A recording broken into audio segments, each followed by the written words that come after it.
Сайн байцгааны олон улсын амьдрал бас үйл явдлыг томилон хүргэе. Америкийн нэгдсэн улс Украины хооронд ашигт малтамлын асуудлаар гэрээ хэлэлцээ хийгдгээр яригдж байгаа. За энэ асуудалтай холбоотой зөвлөлдөх уулзалт болсон байна. За 4-р сарын 11-12-нд болсон уулзалтын явцад бол гэрээ хэлэлцээрийг байгуулахад нэлээд ахиц дэвшил гарч байгаа гэдгийг Украины талаас мэдэгдэж байна. За энэ одоо мэдэгдлийг 4-р сарын 16-ны өдөр Украины ерөнхий сайдын орлогч бөгөөд эдийн засгийн сайд бол мэдэгдсэн байна. За эдийн засгийн сайд Юлия Свириденко ойрын ирээдүйд байгуулагдах энэхүү ашигт малтамлын гэрээний асуудлаарх яриа хэлэлцээ Америкийн Вашингтон хотод бол болсон. За энэ үеэр бол манай техникийн багууд гэрээний төсөл дээр шаргуу ажилласан бид мэдгцүү захид дэвшил гаргаж байгаа. Хуулийн багууд төсөл дээр зохих хэмжээний ач холбогдол өгч анхаарч ажилласан. За тэгээд хоёр талын хэлэлцээнд оролцогчдод бол талархал илэрхийлж байгаагаа мэдгдсэн байна. За энэхүү мэдгдлийг Facebook хуудасаараа дамжуулан бичсэн байна. За Украины байгалийн баялагийг ашиглах тухай асуудал бол удаан хугацааны туршид яригдж байгаа. За одоогийн байдлаар гэрээний нөхцөлийг илүү тодорхойлох ийм асуудал яригдж байгаа юм байна. За энэ удаагийн зөвлөлдөх уулзалтанд Америкийн нэгдсэн улс болон Украины төлөөлөгчдийн бүрэлдэхүүн оролцоон гэж мэдэгдэж байна. За эхний мэдээллээр яриа хэлцээ эхлээд бол дайсгансан уур амьсгалтай эхэлсэн юм байна. За дараа нь ерөнхийлөгч Зеленскигийн мэдгдснээр эерэг уур амьсгалтай болж яриа хэлцээ дууссан гэж мэдэгдэж байна. За Украины ерөнхий сайдын орлогч онцлон тэмдэглэхдээ бид Америкийн нэгдсэн улсын талтай энэ эерэг өөрчлөлтийг холбогдох санамж бичгүүдээр бол дамжуулан баталгаажуулахар тохиролцсон ойрын ирээдүг гэрээг албан ёсоор байгуулахаар бэлдэж байна гэж мэдгдсэн байна. За өмнө нь мэдээлснээр Вашингтоны удирддаг хамтарсан хөрөнгө оруулалтын санд одоо өргөн хэмжээний хяналтыг бол олгох юм байна. За үүний хариуд аюулгүй байдлын баталгаа өгөхгүй гэж Америкийн санал гаргаж байсан бол энэхүү одоо гэрээн дээр нэлээд бас зөөлрсөн ийм байр суурийг Америкийн тал илэрхийлж байгаа юм байна. За харин энэхүү гэрээгээр дамжуулан Дональд Трампын цэцэг захиргаа 2022 онд Украин улсыг бүрэн хэмжээгээр эзлэн түрэмгийлэх үйл ажиллагаагаа эхэлснээс хойш Украинд үзүүлсэн тусламжаа бол Америкийн нэгдсэн улс буцааж авахыг оролдож байгаа.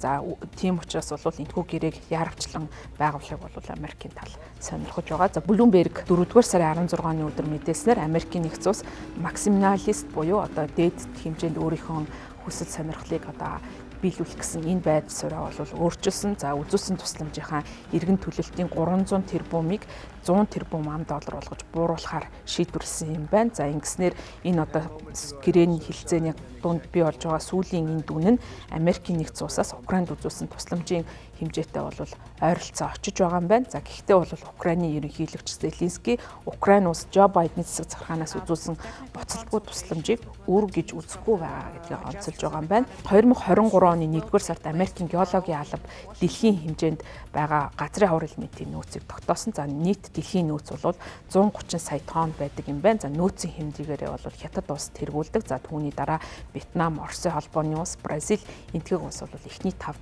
багтдаг юм байна. За харин Монгол улсын хувьд бол 7 ордын хэмжээнд 3 сая тонн нөөц тогтоогдсон байгаа юм байна. За судалгааны мэдээлэл тулгуурлан дүгнэх юм бол манай улсын газрын хавар элементийн нөөц потенциал нь Америкийн нэгдсэн улс Гренландтай энэ зэрэгцэж эхний харавт одоо багтах ийм бүрэн боломжтой нөөцтэй юм байна. Тухайн нийт нөөцийн тал хувь буюу 48.7% нь Ховд аймагт оршдог халзан бүрэгтэй ордод байдаг юм байна.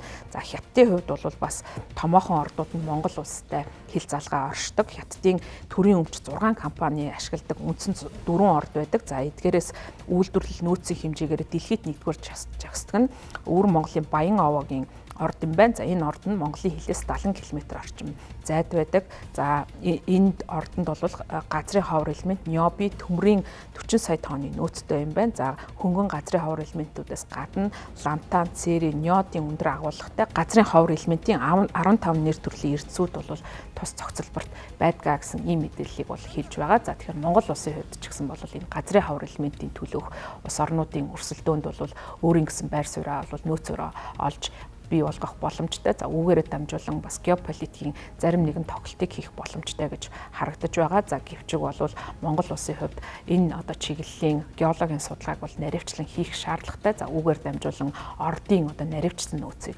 тогтоох боломжтой гэж үзэж байгаа. За хэрвээ одоо Монгол улсын нөөцөө ашиглахгүй дарж байх юм бол ирээдүйд бол энэ одоо магадгүй энэ газрын хавар элементийг ашиглагдах байдал бол буурч магадгүй. За зарим орны хувьд бол газрын хавар элементээс Хятадаас хэд их хамааралтай байгаа учраас нөөцийг орлуулах ийм үйл ажиллагаа идэвхтэй ирж хайж байгаа юм байна. За тухайлх юм бол Япон улсын хувьд бол газрын ховор элементийн нөөцийг одоо өмнө нь эрхэлж байсан одоо хаягдл нөөцүүдийг бол ашиглаж дахин боловсруулах замаар газрын ховор элементийн одоо энэ хамааралтай байдлыг бууруулахыг зорж байгаа. За дараагийн шинжлэх ухааны нээлтүүд хийж байгаа нь бол газрын ховор элементийн бас ач холбогдлыг өнөөдрийнх шиг өндөр байлгахгүй байх ийм нөхцөл байдал үүсч болцсошгүй байна.